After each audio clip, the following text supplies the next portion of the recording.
What's going on, guys? No, just checking in with another video. Today I have a very special guest with me. He has been featured on the channel. This is none other than Douglas Block. He's a counselor, he's an author, he's a good friend of mine. He helped me through my depressive episode. He continues to be a source of support for me. And I just want to welcome him back. He has a lot to share right now about a recent depressive episode that I sort of let you guys know a little bit about. He was hospitalized, he did some ECT, he's going to talk about his experience and how he's doing right now. He's also the author of a book called Healing from Depression, 12 Weeks to a Better Mood, or the original book, When Going Through Hell, Don't Stop. All links in the description. I read them both when I was hospitalized. They made a big difference for me. Douglas, why don't you go ahead and say hi again. Hello. Awesome. Okay, so let's go ahead and just ask you some questions and catch up. A lot of people have actually been asking me how you've been doing, and I've been letting them know you've been okay, but it's going to be good to give them the real scoop. So let's go back to the beginning. How did this most recent episode for you start? Well, it began the way all of my other episodes have begun, and that's with a personal loss. And what happened was, in 2014, I was going through a grieving process, but I was doing okay. I was functioning maybe at 60-70% of my capacity. Sure. Life was not fun, but I wasn't crashed. And then what happened was, in January 13, 2015, I made a really dumb mistake. I took some of my wife's Lexapro. That's an SSRI antidepressant. I took it because many of my group members had taken it, and they said no side effects. It was a really good medicine. And I only took 10 milligrams, which is a starting dose. I took it 2 days in a row. Right. But it was enough to create this incredible anxiety and agitation in me that was very similar to the episode I had in 96, 97. Which was the focal point of your book. Right, When Going Through Hell, Don't Stop. Right, and if I'm not mistaken, didn't that sort of get catapulted from being a minor to moderate depressive condition to something severe? Yeah, and I took Effexor, which is another SSRI. It's actually an SNRI, but anyway, it's one of the modern drugs. Right. And it also catapulted me. So I saw the psychiatrist in 2015. I said, I don't know what's going on. And he said, well, you're bipolar too. I said, no, I'm a depressive. He said, you're bipolar too, because people who are bipolar, when they take these SSRI antidepressants, it launches them into this agitation, which he called a Dysphoric Mania. You think of mania as something where you're jumping up and down high as a kite and doing all these things. Right. Well, the word dysphoric means it's the opposite of euphoric. It means down, depressed. Sure. So you're depressed, but you're agitated at the same time. So he said, I'm not going to give you any of these antidepressants again. It's going to make you worse. So he put me on what are called mood stabilizers. Right. Lithium and something called Lamictal. Now, while they did take the anxiety away, I saw him, by the way, in May, about a year ago. The depression still remained. And even though lithium has an antidepressant effect, even Lamictal does, it really didn't do squat.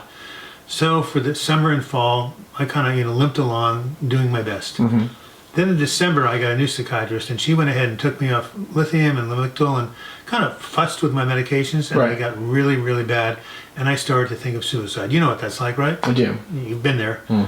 And as the only way to end it, there's a phrase that some of my suicidal clients have said, I just want to stop the pain. Right. That's what it's about. And when my friends and my partner heard this, I said, Douglas is not safe. And so they checked me into the hospital on January 5th of this year. So at this point, now you're back in the hospital. I'm imagining you're distraught, you're stressed. This is the first major breakdown you've had in over a decade, right? 19 years. And yes, in 19 years. It's so that I can't imagine how stressful that was for you. I mean, as someone who constantly is fearful of another episode beginning, I know it can be really heartbreaking. So what happened in the hospital?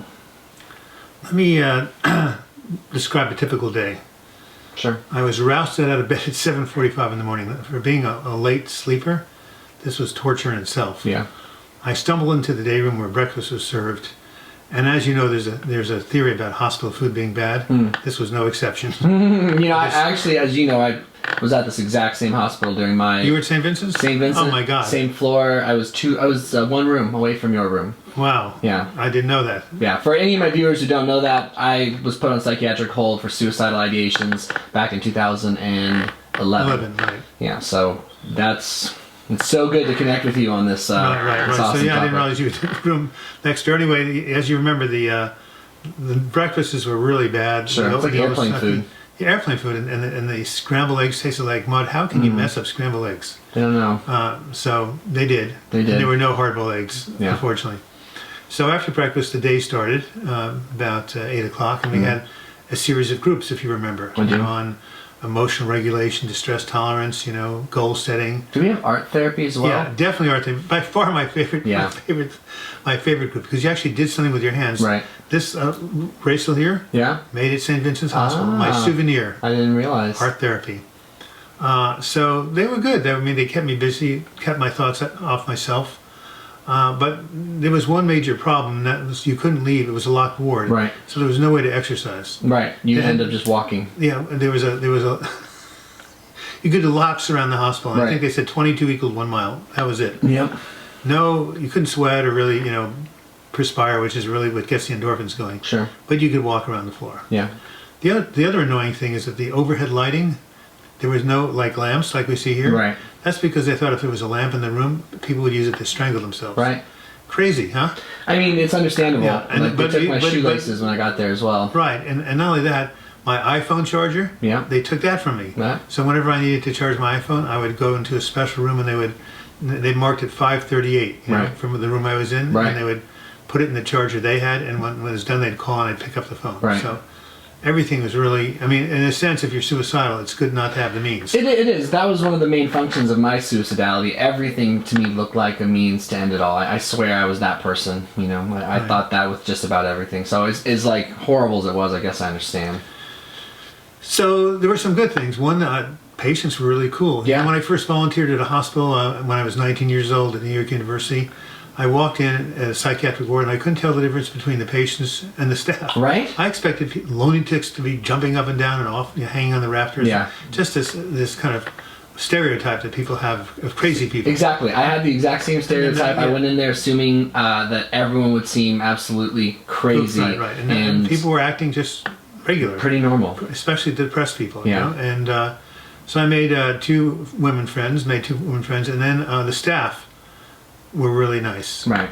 Well, as you know, a lot of people that work in the mental health field, it's not by accident. Most people don't just choose to work in a psychiatric ward. They usually have some experience that leads them to have a higher level of compassion. For There's people one like guy, us, a nurse who taught yoga. He was very cool. Yeah. And the social worker was really nice. Sure. And as I said, the art therapist. So I felt cared about. Good. And you were in a safe environment, and that was the function. Now, there was another reason you were there, specifically. To get ECT. I'll get into that in a second. Okay. Actually, that happened after I got in the hospital. The reason I entered was not to get ECT. Really? But it happened just serendipitously that the man who was my psychiatrist knew the woman over at Oregon's OHSU who was the head ECT gal.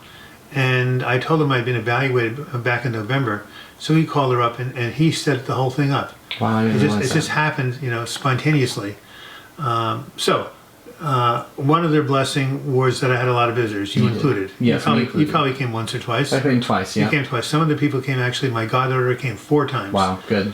So this whole channel came with you for one of them. I don't know if you remember, but I filmed my visit with you. Really? The whole thing, it's on my channel. I had no idea. Yeah, it's got thousands and thousands of views, and it's just flooded with words of encouragement to you.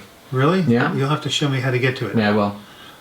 Anyway, so yeah, I had 27 visitors. All-time record, right? All-time. They said no one has ever has any visitors, Douglas. So, at the end of A Wonderful Life, where they have all of Jimmy Stewart's friends coming and paying off this $8,000 debt he had because he and his associates had lost all this money. Yeah. What's his name? Oh, the Scrooge guy in the film. Stolen. Anyway, all his friends came out of the woodwork to help him out, and that's what I felt about me. Good. That I had all this support. Sure, you do. It was very encouraging. It is. It was tremendously encouraging. It was the one thing I had to be grateful for. Yeah.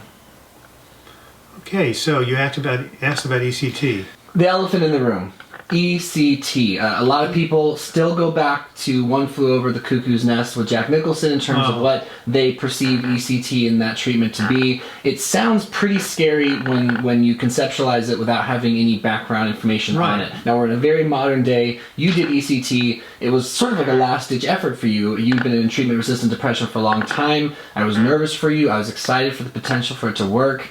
What was your experience with ECT? Well, first of all, one of the reasons that people really are kind of scared about it is that when you think about it, they are inducing a grand mal seizure into the brain. Right. That's pretty heavy stuff. That's pretty invasive. It is. It's very invasive. And I just last Sunday went on something called the NAMI Walk, National Alliance on Mental Illness. Every year they hold a walk in Portland. I've been on that walk cities, twice with you. To raise awareness for mental health. And I was only about maybe 50 yards into the walk when the guy was standing, in the walkway holding up a sign that says ECT causes brain damage. Jeez. So there's a lot of people out there who are still really down on it. Right. It turns out that the major problem is memory loss. You know those 27 visitors I talked to you about? Yeah. I only remembered about 12 or 13. Yeah, you didn't remember that I visited you. Yeah, I did? No, not well. We spoke on the phone about 2 months ago, and you were catching up with me on what's been going on with you, and you were letting me know that you'd been in the hospital and then you'd done ECT, and you had no memory that I'd come to see you twice. Unbelievable. And you didn't remember that I'd gotten married and stuff like that. That's the major side effect. That is a major side effect. Anyway, so somehow it works. Right. People don't know why it works. People don't know what happens. The metaphor I use and other people use is called rebooting the brain. Right. Kind of like you'd reboot a computer when it's stuck. Sure. Turn it on and off, and somehow it resets itself. Right. Well, that's what they think happens with the brain. So the procedure is pretty straightforward. I think the first one I had was January 11th. I had to take a bus from St. Vincent's over to OHSU, Right. Oregon Health Sciences University, where it was Right. done. I went into a room, a hospital room, and they had me lie down on a bed. Right. And then soon the nurse came and put an IV. So you did have general anesthesia, right? Yeah. Yes. Right. They knock you out. They knock you out. You don't feel a thing. Sure. Then they gave me a muscle relaxant so my body wouldn't shake. Right. Like Jack Nicholson's did. Right. And they actually did that while I was knocked out. So the nurse was saying, this may feel a little bit warm, this as the anesthesia goes into your veins. Mm-hmm. And bingo! The next thing I know, I'm awake. Right. And it turned out that the electrical impulse only lasts about a half a second. The seizure is about between 30 and 45 seconds. Wow. And that's it. The whole thing is 10 minutes because the anesthesia only knocks you out for 10 minutes. Oh, wow. So you wake up. It's not even like going to the dentist. It's a lot shorter. Right. A lot less painful. Right. Now, one thing did happen on my second ECT is that when I woke up, I was totally disoriented. I didn't know where I was, who brought me here. I didn't recognize the people around me. Yeah, I spoke to you on the phone, and you seemed very scared, very upset, I was very agitated. scared and very agitated. And then what happened is the day wore on, that wore off. So some sessions I awoke from the anesthesia agitated, and some sessions I didn't. Must have been scary. Well, once I had gone through it once, I kind of knew, it was going to pass. Right. But each time I went through the disorientation, it felt like a new orientation. Of course. Disorientation. Of course. So that was the most difficult part. Well, and if I recall correctly, we spoke in the beginning, of course, and then in the middle of your treatments, you ended up having 8. 8, good memory. Thank you. And around 4 or 5, if I recall correctly, you didn't think it was helping. Yeah, I know. I had been in heavy contact with you. I knew your disposition before ECT. It was slow, it was droll, it was depressed, melancholy, apathetic, hopeless, whatever. Put any descriptive term, you fit every single cliche of major depressive disorder, and you sounded just about the same midway through. What was that like? I was writing in my notebook. I had a journal they gave me. I still feel suicidal. I still feel, right. out of it. What's going on? How come it's not working? Right. And after the 8th treatment, which is a Friday, I was going to get 3 final treatments because it's between 9 and 12, right. the course. But somehow on Saturday, I woke up and they discharged me from the hospital. I was really upset. Sure. Because I wanted to get my money's worth, so to speak. Yeah. And I went out on Saturday. On Monday, 2 days later, I went up to OHSU as an outpatient. But I did something really stupid. I took Lamictal, which is an anticonvulsant. Right. The medication I was on before, on Sunday. And when the psychiatrist heard about it on Monday, she said, no, we're canceling because if you took an anticonvulsant and we're trying to put you into a convulsion, it's gonna tone down the convulsion. ECT won't work. Right. And then she wouldn't see me again. So that was it. That was it. 8. So what happened was about a week after I was discharged from the hospital, I started the Providence outpatient program, right. Kind of like the hospital groups, and I started to feel better. Right. I don't know why or how.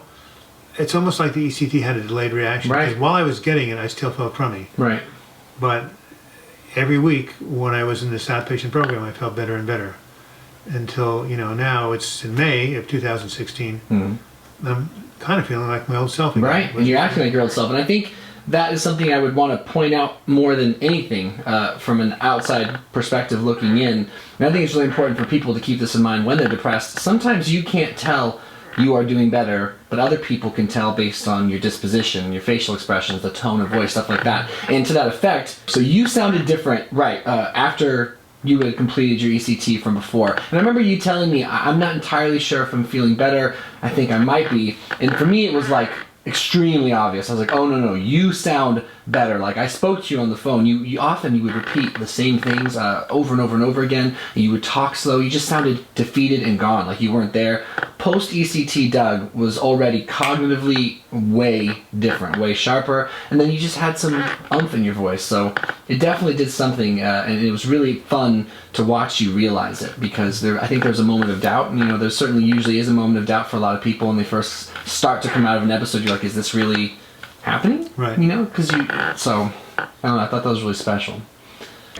So we're through the ECT. You are now starting to re-experience your life again as a mentally stable person, something that, based on how many times you told me you didn't think was possible in spite of yourself, right? Which I think is one of the cool things about mood disorders. One of the hallmarks of depression is you feel when you're in it, you'll never get out of it. Right, and no one is immune to that feeling, not a depression counselor, author, not a former survivor, nobody. That's just how powerful and potent it is. I remember being taken back by how vocal you were that you weren't going to get better. I was like, you have always been a staple for my mental health, like, oh, there's always Douglas. So to see you go through it was really scary, because you're supposed to be infallible, right. and then it hit you, and it just reminded me, like, no one is permanently protected. You have to mind your lifestyle and your habits and your diet and everything that plays a part in depression. But anyway, I digress.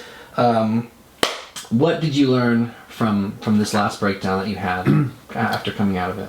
Well, I'm a believer that we learn from every experience, sure, but especially the really bad ones. Yeah. Because I don't know if I made a video with you about it. I think we talked about blessings in disguise. Yeah, we did.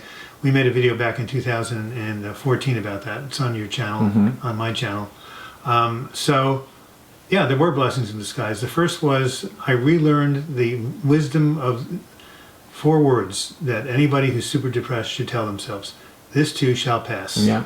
The old adage from a 12-step program. The old adage from a 12-step program, and it's true, and true.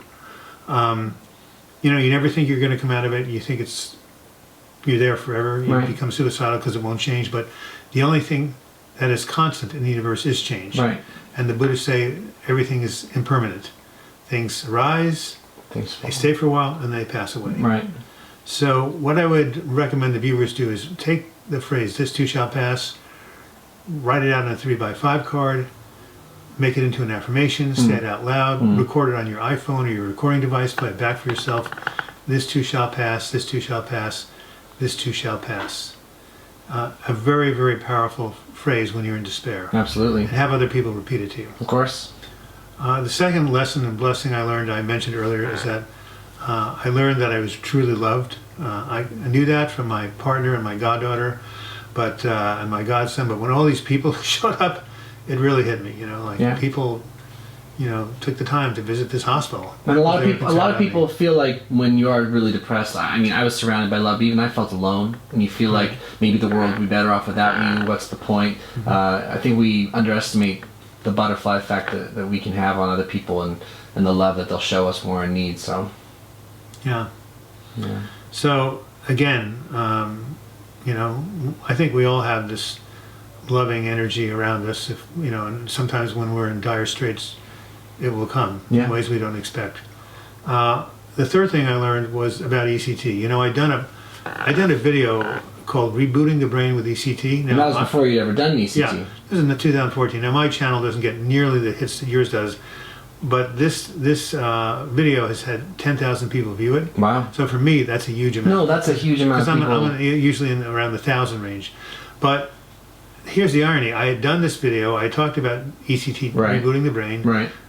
But I never thought it would happen to me. Of course. And so I didn't really have the direct experience of knowing this. No, you didn't. I just supposed it. I'd heard other people talk about it. It was all hypothetical. Right. Now it's no longer hypothetical. No.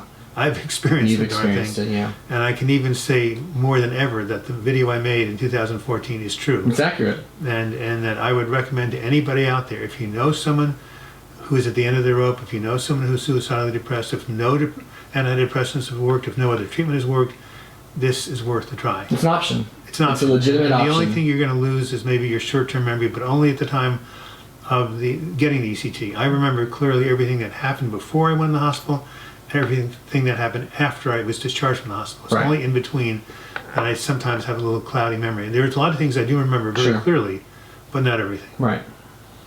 So I appreciate your letting me share this experience. Of course. I hope your viewers will benefit from it as they have all the things you put on the channel. Of course. I want to close. I want to read some things that I think are so important. I want to read them. I probably will put them in my next ebook. So here's what it says. Sure. I'd like to close by repeating what I've said in my talks and workshops as well as in my books. Never give up, never give up, never give up, never give up.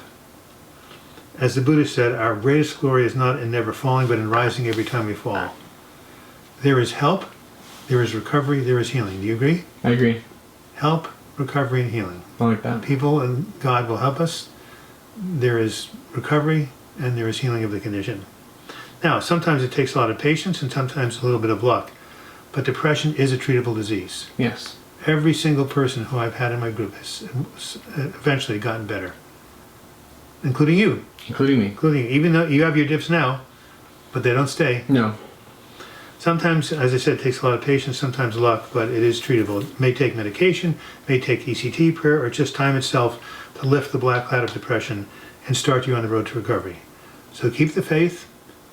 Help is on the way, and as they say in AA, don't give up 5 minutes before the miracle. It's awesome. It's beautiful. That's my message. That's your message, and that's a beautiful message. I just want to tell you, it's really awesome to see the color back in your face, the enthusiasm back in your voice. This is the Doug that led our groups. This is the Doug that ushered me through my depressive episode. I'm so happy for you that you have reconnected with that after such a tumultuous, long bout with yet another major depressive episode. So guys, please show Doug a lot of love in the comment section, and please be aware that Doug has his own channel. He's been making videos for years now. Great stuff, all about mental health recovery and support, sharing not only his clinical experience, but his personal experience. Link in the description. Subscribe to his channel. Learn from him. Show him some love. Thank you for watching this video. It's called, by the way, if you type in YouTube, you just type in Healing Depression, all one word. Got it. Take you to the channel. So you can type in Healing Depression. So if you want to search his channel, it's just Healing Depression. Put it on YouTube, you'll find it. But I'm going to put a link, first link in the description box of this video. Click on that, subscribe to his channel. Thank you so much for supporting this channel. I appreciate you. Doug appreciates you. Doug, thanks for being on the channel today. You're welcome. And we'll make another video series soon. Glad to be here. All right. Peace.